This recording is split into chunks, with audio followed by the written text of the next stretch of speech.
इस कहानी की शुरुआत होती है 1976 में, जहां एड और लॉरेन न्यूयॉर्क शहर के घर में किसी भूत के होने का सबूत जुटा रहे थे, ताकि वो चर्च को वो सबूत दिखाकर उस घर की शुद्धि करा सके। क्योंकि उस घर में कुछ समय पहले ही एक इंसान ने अपने सारे परिवार का कत्ल कर दिया था। अब जैसे ही लॉरेन अपनी शक्तियों की मदद से देखना शुरू करती है, तो सबसे पहले उसे वो आदमी दिखाई देता है जो एक एक करके अपने घर के सभी लोगों को मार रहा है।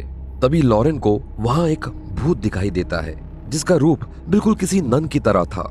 जिसके बाद वो नन लॉरेन को उसके पति एड की मौत दिखाती है, जहां एक लकड़ी का बड़ा टुकड़ा एड की बॉडी के आर पार हो जाता है। I'm sorry, Lorraine. ये देख के लॉरेन बहुत डर जाती है। इसके बाद फिल्म हमें सीधा ले जाती है इंग्लैंड के एक शहर एनफील्ड में, जहां हॉटसन फैमिली रहती है, जहां पैगी अपने 4 बच्चे जेनेट, मार्गरे, बिली और जॉनी के साथ रहती है। जहां हम देखते हैं कि इस परिवार की फाइनेंशियल कंडीशन उतनी अच्छी नहीं है।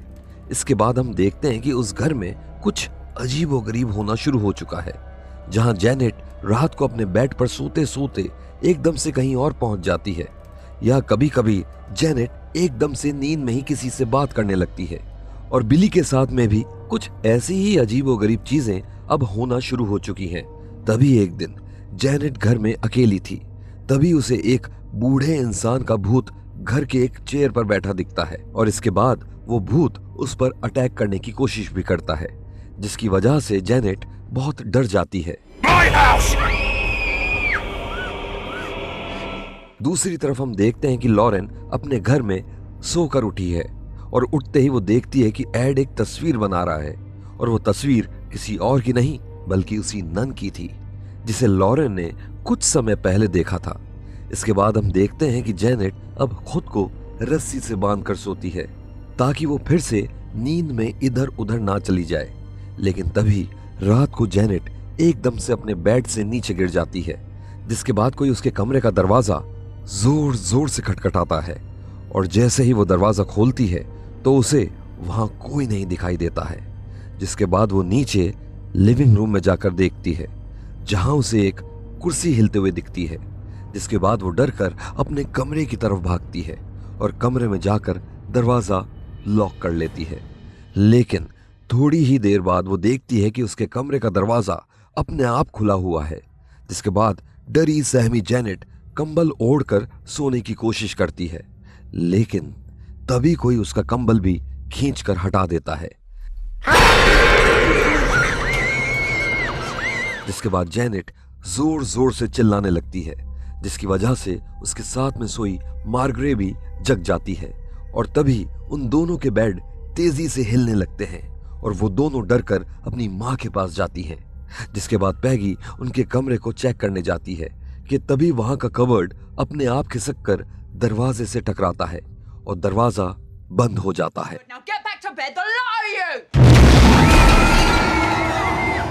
और ये देखकर पैगी भी बहुत डर जाती है। जिसके बाद वो सभी बच्चों को लेकर उनके सामने रह रहे पड़ोसी के घर चली जाती है। इस घटना की थोड़ी ही देर बाद वहां पुलिस आती है, जिसके बाद वो घर को चेक करना शुरू कर देते हैं। तभी उनको उस घर की अलग अलग जगह से आवाजें सुनाई देती हैं। जिसके बाद उन्हें अपनी आंखों के सामने एक कुर्सी चलती हुई दिखाई देती है, जिसे देखकर पुलिस भी डर जाती है। इसके बाद वो लोग इस बात की जानकारी पास ही के एक चर्च के पुजारी को देते हैं। दूसरी तरफ हम देखते हैं कि लॉरेन अपने रोजमर्रा के कामों में लगी हुई है कि तभी उसे वो नन अपने घर में दिखाई देती है। जिसके बाद वो नन एड के स्टडी रूम में चली जाती है, जहां एड की बनाई हुई वो पेंटिंग टंगी हुई थी। लेकिन जैसे ही लॉरेन उस कमरे से बाहर जाने की कोशिश करती है, तभी उस कमरे का दरवाजा अपने आप बंद हो जाता है। जिसके बाद वो भूत उस पेंटिंग से बाहर निकलकर लॉरेन पर अटैक करने की कोशिश करता है। तभी लॉरेन उससे उसका नाम पूछती है, लेकिन इसके बाद हम देखते हैं कि लॉरेन को पता चलता है कि जो भी हुआ वो बस उसकी इमेजिनेशन थी। तभी लॉरेन की नजर पड़ती है अपनी किताब पर, जिसमें उसने कुछ लिख लिख कर फाड़ दिया था। दूसरी तरफ एनफील्ड में हम देखते हैं कि कुछ मीडिया के लोग जेनेट का इंटरव्यू लेने आते हैं, जहां इंटरव्यू के बीच में ही जेनेट में वो भूत आ जाता है, जिसके बाद वो बताता है कि उसका नाम बिल विल्किंस है और उसे हैमरेज था, जिसकी वजह से उसकी मौत कुर्सी पर बैठे बैठे ही हो गई थी। और ये वही कुर्सी थी जिस पर जेनेट को कई बार एक बूढ़ा इंसान बैठा हुआ दिखाई देता था। मीडिया की इस कवरेज के बाद हम देखते हैं कि अब पूरे इंग्लैंड को इस केस के बारे में पता चल चुका है, लेकिन अपने पड़ोसियों के घर में रहने के बाद भी बीच में कई बार जेनेट में वो भूत आ जाया करता था, जिसे देखकर सभी डर जाते थे।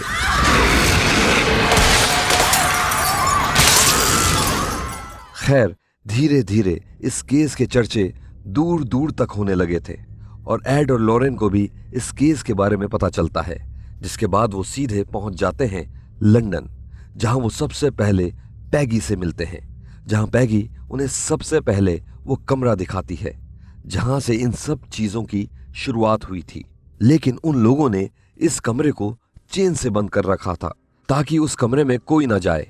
कमरे के अंदर जाकर एड देखता है कि उस कमरे की हर चीज टूटी हुई थी, साथ ही साथ उस कमरे की हर दीवार पर बस क्रॉस ही क्रॉस टंगे हुए थे।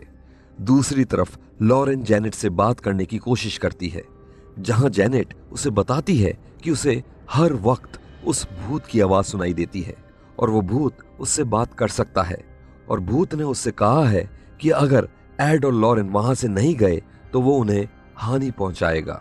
इसके बाद एड भूत के होने का सबूत चर्च को देने के लिए जेनेट को उसी कुर्सी पर बैठाकर उसका इंटरव्यू रिकॉर्ड करता है, और तभी बिल जेनेट में फिर से आ जाता है, जिसके बाद वो उन्हें कहता है कि ये घर उसका है और बाकी सभी वहां से चले जाओ। तभी एड उसे क्रॉस दिखाता है, जिसके बाद बिल जेनेट की बॉडी छोड़कर वहां से चला जाता है। अब एड और जेनेट और सबूत जुटाने के लिए उसी घर की ऊपरी मंजिल पर सो रहे हैं, जहां लॉरेन एड को बताती है कि इस घर में उसे किसी भी भूत की मौजूदगी महसूस नहीं हो रही है। दूसरी तरफ जेनेट खुद को फिर से रस्सी से बांधकर अपनी मां के साथ नीचे सो जाती है।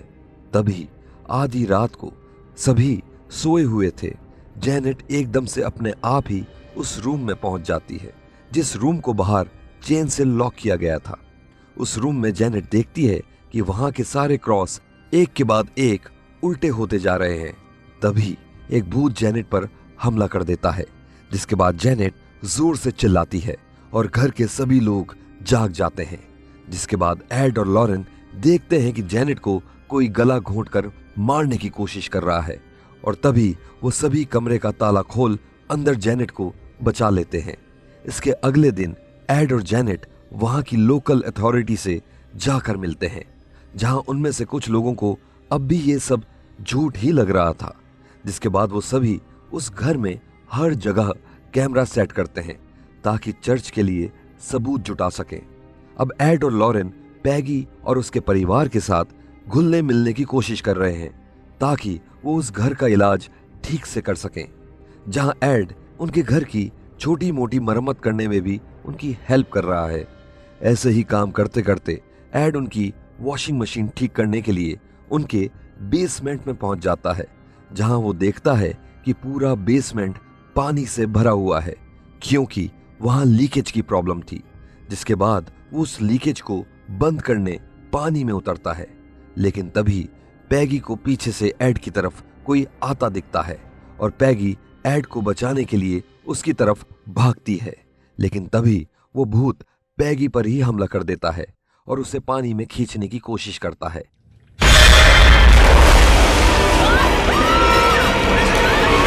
जिसके बाद एड उसे उस भूत से बचाता है और पानी से बाहर आने पर हम देखते हैं कि उस भूत ने पैगी को भी काट लिया है, बिल्कुल वैसे ही जैसे उसने पहली बार जेनेट को काटा था।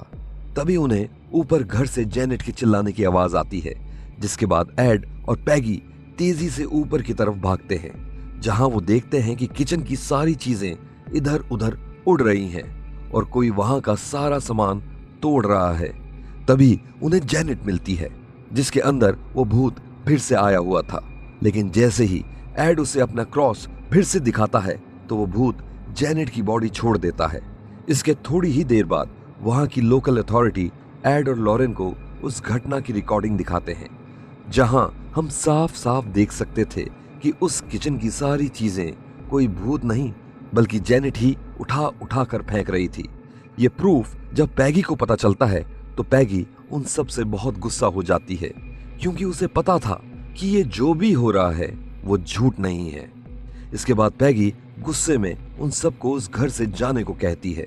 इसके बाद एड और जेनेट भी वहां से चले जाते हैं और कुछ ही देर में वो एयरपोर्ट जाने वाली अपनी ट्रेन में बैठ जाते हैं। वहीं घर पर अपनी बहन के पहुंचने पर जेनेट उन्हें बताती है कि उसने ऐसा इसलिए किया क्योंकि अगर वो एड और लॉरेन को उनको घर से ना भेजती तो वो भूत उसके सारे परिवार को मार देता। दूसरी तरफ ट्रेन में एड उस घर की सारी रिकॉर्डिंग चेक कर रहा था कि तभी उन्हें सुनाई देता है कि वो भूत ही उनसे इनडायरेक्टली मदद मांग रहा था। और उसी समय लॉरेन अपनी शक्ति से उस घर में जाती है, जहां उसे पता चलता है कि उस बूढ़े इंसान की आत्मा तो बस एक जरिया था। उसकी घर की असली शक्ति तो वो नन है जिसने उस बूढ़े आदमी को भी अपने वश में किया हुआ है। इसके बाद एड और लॉरेन अपनी ट्रेन छोड़कर तेजी से जेनेट को बचाने उस घर की तरफ बढ़ते हैं, क्योंकि वो नन जेनेट को मारना चाहती थी। जेनेट के घर जाते जाते लॉरेन को समझ में आता है कि अगर उन्हें उस शैतान का नाम पता चल जाए तो वो उसे वहां से हमेशा के लिए भगा सकते हैं। उधर घर पर फिर से जेनेट के अंदर भूत आ चुका है, जिससे डरकर पैगी अपने बाकी बच्चों को उस घर से बाहर लेकर जाती है।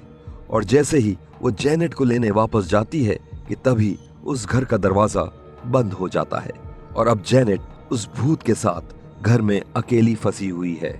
तभी वहां एड और लॉरेन पहुंचते हैं और घर के सामने वाला दरवाजा बंद होने की वजह से एड बेसमेंट वाले रास्ते से घर में घुसने की कोशिश करता है, लेकिन एड के बेसमेंट में घुसते ही वहां का भी दरवाजा बंद हो जाता है और लॉरेन बाहर ही रह जाती है। जिसके बाद लॉरेन चिल्ला चिल्ला कर एड को रोकने की कोशिश करती है, क्योंकि पहले भी उस नन ने एड को मारने की धमकी लॉरेन को दी थी। इसी वजह से लॉरेन बहुत डरी हुई थी, लेकिन फिर भी एड जेनेट को बचाने के लिए वहां से चला जाता है। जिसके बाद लॉरेन को याद आता है कि आखिरी बार जब उसकी इमेजिनेशन में नन आई थी तो उसने उस समय एक किताब में कुछ लिखा था, जिसकी वजह से वो किताब भी फट गई थी। तभी लॉरेन उस किताब को जाकर देखती है, जिससे उसे पता चल जाता है कि उस भूत का नाम वेलेक है। दूसरी तरफ एड बेसमेंट से होता हुआ घर में घुस जाता है, लेकिन घर में एंटर होते ही वहां की स्टीम पाइप का वॉल्व खुल जाता है, जिसके वजह से बहुत सारी स्टीम एड के चेहरे पर लगती है और एड का आधा चेहरा जल जाता है। और इसी वजह से एड को अब सब कुछ धुंधला दिखाई दे रहा था, लेकिन एड अपने क्रॉस को आगे करके धीरे धीरे जेनेट की रूम की तरफ बढ़ रहा है।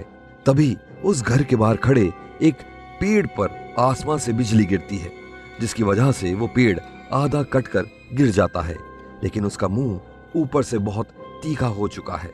इसके बाद किसी तरह एड जेनेट के कमरे में पहुंचता है, जहां जेनेट अब भी उस भूत के ही वश में थी कि तभी जेनेट कमरे की खिड़की से उस पेड़ के मुंह पर कूद जाती है, लेकिन तभी एड भागकर उसे गिरने से बचा लेता है और हम देखते हैं कि एड की पकड़ धीरे धीरे छूटने लगी है। तभी उस कमरे में लॉरेन पहुंचती है, जहां उसे वो नन दिखाई देती है और जैसे ही लॉरेन एड को बचाने जाती है तो वो नन उसे उठाकर दीवार पर फेंक देती है।